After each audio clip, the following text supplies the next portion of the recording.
To figure out if a guy likes you without asking him directly, start by looking at his body language and facial expressions. For example, if he makes eye contact and smiles whenever you look his way, that's a good sign that he's into you.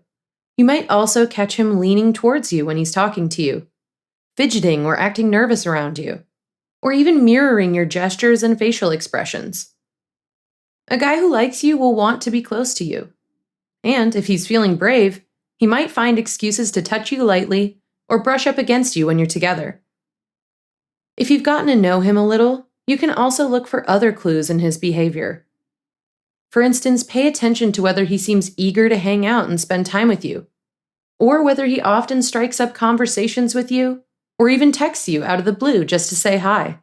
You might also notice him dropping compliments, looking for ways to help you out, or surprising you with little gifts or other sweet gestures. Good-natured teasing is also a favorite form of flirting for many guys. If you're pretty sure he likes you, but you aren't ready to ask him yet, try asking his friends what he says about you when you aren't around. If you find out that he's been going on about how awesome you are, then he's probably into you. You can also try talking to the guy directly. Say something like, "Hey, I love hanging out with you, and I've been feeling a real connection between us lately. Do you think we could be more than friends?" Or, "I really like you, and I was wondering if you feel the same way." If he's interested in you, he'll probably be happy to let you know.